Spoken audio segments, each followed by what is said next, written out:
Hello and welcome to rummaging with Devi. இன்னைக்கு நம்ம dude படம் பத்தி பேச போறோம். அந்த படத்துல ஒரு டயலாக் இருக்கு.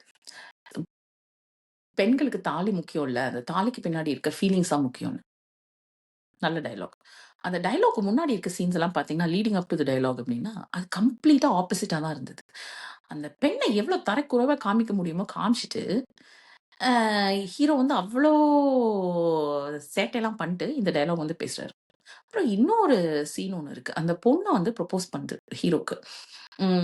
அப்ப அந்த ப்ரொபோசலுக்கு அந்த ஹீரோ ஒரு டயலாக் பேசுறாரு. எனக்கு அப்படியே என்ன வார்த்தை சொல்றதுன்னே தெரியல. அந்த ஸ்கிரீன் ரைட்டர்ட்ட எனக்கு ஒரே ஒரு கேள்வி தான். இப்படிதான் நீங்க உங்க கூட இருக்க பெண்கள் எல்லாத்தையும் பார்க்குறீங்களா? அந்த பொண்ணு வந்து அந்த ரிலேட்டிவ் அந்த பையனுக்கு. அத்தை பொண்ணு.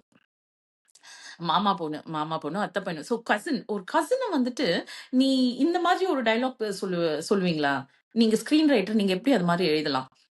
அப்புறம் இன்னொரு 3வது இதுதான் எனக்கு வந்து பயங்கரமா கோவம் வந்துச்சு. என்னன்னா, அந்த ஹீரோயின் 2 பேரும் சண்டை போட்டுருக்காங்க. அப்ப ஹீரோ ஒரு வார்த்தை சொல்றாரு. "ஓ! இ இ இதுக்கெல்லாம் நீ ஃபெமினிஸ்ட்டா பேசாத." அது மாதிரி. ஃபெமினிசம்னா என்ன? நீங்க ஏதோ டயலாக் எழுதுங்க, ஏதோ பண்ணுங்க. எதுக்கு நீங்க வந்து ஃபெமினிசம் வார்த்தைய எதுக்கு நீங்க பயன்படுத்துறீங்க? இது மாதிரி பயன்படுத்தினா ஃபெமினிசம்னாலே கெட்ட வார்த்தை மாரி ஆயிடுச்சு. ஃபெமினிஸ்ட்லாம் மோசமானவங்க அப்படிங்கிற மாதிரி பொது நிலையில வந்துட்டு இப்ப பரவலா நெறைய பேர் நம்பிட்டு இருக்காங்க. ஃபெமினிசம்னா என்னங்க? எங்க கொள்ளு பாட்டி 2 பேத்தும் 4 கொள்ளு பாட்டிக்கும் எழுத படிக்க தெரியாது. எங்க ஒரு பாட்டிக்கு சுத்தமா எழுத படிக்க தெரியாது. ஒரு பாட்டி 8வது வரைக்கும் போனாங்க. எங்க அம்மா, சித்தி, அத்தை ஜெனரேஷன்ல வந்துட்டு நெறைய பேரு ஸ்கூலுக்கு போனாங்க. அல்ல இன்னும் கொஞ்சம் பேர் காலேஜுக்கும் போனாங்க. என் ஜெனரேஷன்ல நாங்க எல்லாரும் ஸ்கூலுக்கு போனோம். எல்லாரும் காலேஜ் போனோம். என் பொண்ணு ஜெனரேஷன்ல எல்லாரும் போனோம். இத வந்து ஒரு நாள் எல்லாரும் திடீர்னு எந்திரிச்சு, நீங்க எல்லாம் ஸ்கூலுக்கு போங்கன்னு அனுப்பிச்சு விட்டாங்களா? இல்லங்க. ஃபெமினிசம், ஈக்குவாலிட்டி வேணும், ஈக்விட்டி வேணும்னு சொல்லி சண்டை போட்டு அனுப்பிச்சு விட்டுருக்காங்க. இன்னும் நெறைய there's a long road ahead. அ அப்படி இருக்கிறப்போ, சும்மா ஃபெமினிஸ்ட் வந்து கெட்ட வார்த்தை அப்படின்னு நீங்க வந்துட்டு அதுல சித்தரிச்சிருக்கிறது வந்து ரொம்ப தவறானது. அப்புறம் இன்னொரு முக்கியமான விஷயம் என்னன்னா, இந்த ஆண் கதாபாத்திரங்கள்.